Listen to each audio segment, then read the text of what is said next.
Cool. Good. Somebody else pick. I would pick all the way in the back, white glove. That's you, Puppy. Yes. You guys can hear me, right? Yes. What? Okay. Actually, hold on a second. What? You taking a phone call? Taking your brain out of your pocket? No. Teasing. Vitti da lele.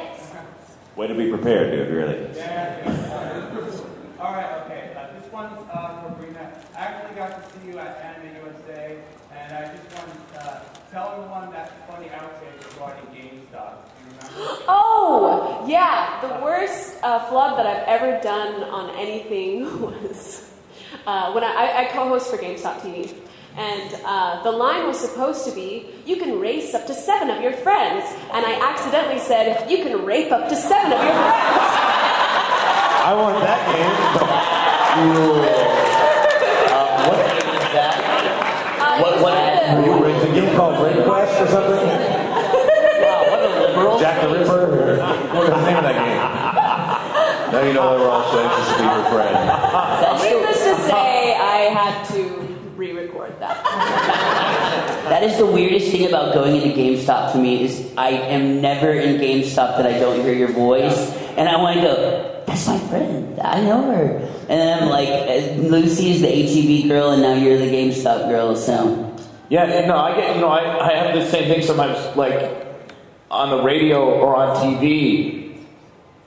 Not 5 minutes goes by that I don't hear something and it almost is like I can't, because it's like all these people are in my house, because I keep hearing voices of people I know on commercials and in cartoons and stuff, and and then showing up on camera, Kari as the dirt glob, on the Swiffer pad. I mean, it's a little weird, but yeah, like one of the guys that we work with, a Ninja Turtle. Yeah. Like this guy shows up in TV commercials constantly. Red Lobster, Olive Garden. He's selling cars to people. So yeah, it's kind of a weird thing, but kind of fun. I mean, also because we never get to see each other much, but then every now and then it's like, oh. But I bet they don't get to rape 7 of their friends. No. And are they still your friends after you rape them? The funny thing Tom was saying about hearing your friends on TV is one time I was on a date.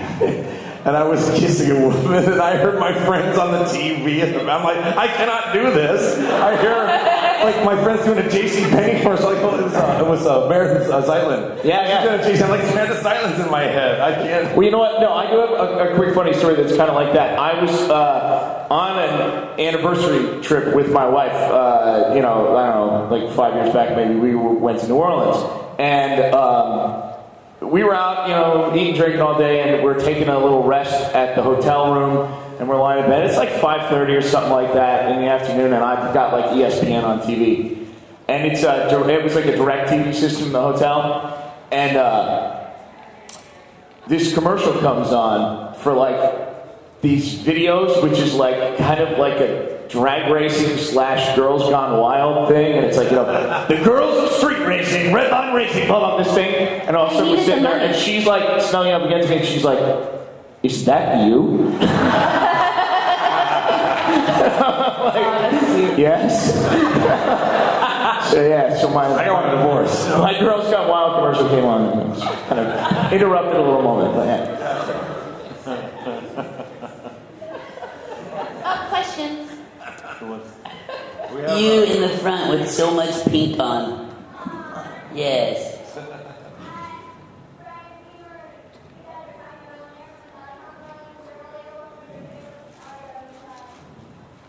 Daikon Brothers? Oh, thank you, sweetie. You better give me a hug, too. That's cute. She's so little. To answer your question, my favorite bits of Nary My Daikon Brother were the pop song, Hey There Pops, the rental songs, because they were always different and not necessarily like I enjoyed singing the theme song more than that, and I enjoyed a lot of the dirty things. But my favorite thing about Daikon Brothers is watching Pandaikon and all the millions of copies of Pandaikon rocking out during those numbers. And the rental songs, they're always cracking me up, whether they're just shaking their butts or whether they're playing instruments. So like I had entertainment while I was working, so those are always, anytime I hear the rental songs, I always get a little kick because I know that the pandas are going to start dancing. And they're rocking out on my picture too, that's awesome. Thank you. And welcome to the family. Yeah.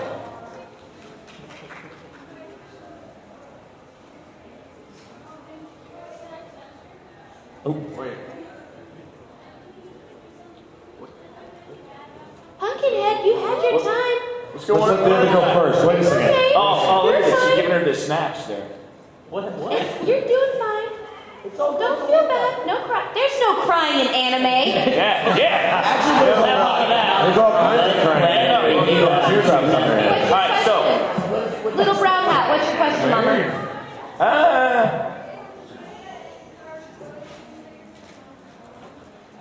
Oh man.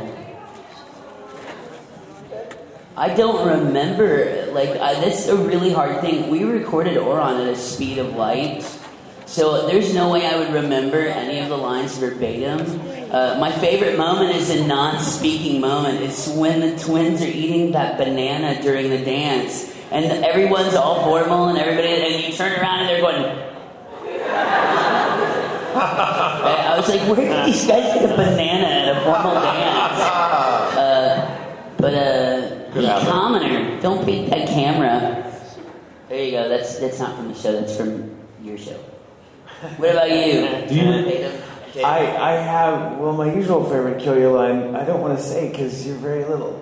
And so I won't, but I have another favorite one that's kind of funny because it threw me for a loop, but when he turns to Tom McKee and says, "What is it now, Daddy?" It's like, kills me every time. That took like 100 takes for me to get and not like go, "Oh my God, why do I have to say this?" But yeah, because I'm just like, "What is it now, Daddy?" We had so many problems because every time I did it, Caitlin kept going, "No, honey, that sounds too sexy." And I'm like, I don't know how else to say this. I have no frame of reference for this line. And so yeah, that became my favorite because that became then my reference line for every episode. That's what Caitlin would play to get me in voice. I'm like, you picked that? Really? You picked that? So I had to say it thousands of times. Back there, your hands up for a while. Yeah, you pointing at yourself saying me. Greg, this question is for you. Did you have fun doing the voice of Onigiri in here? Oh, I did actually. Thank you for asking about Onigiri.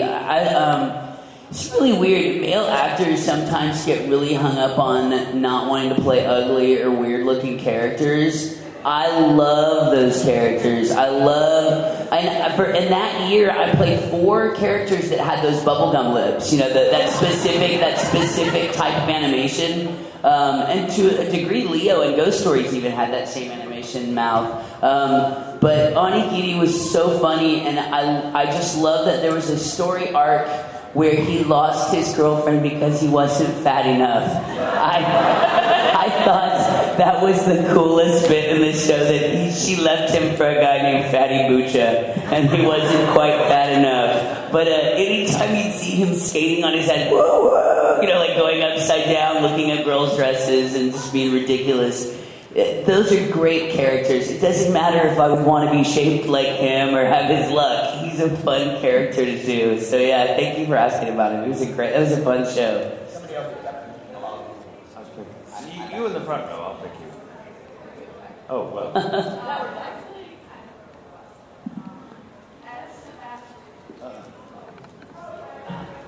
That's an order. Oh, God! I'm getting up the way. Chateau.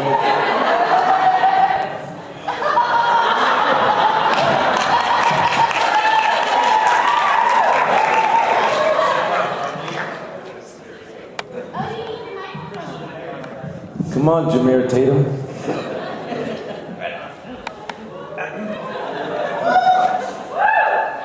My lord, would you possibly consider, if it were convenient, marrying me?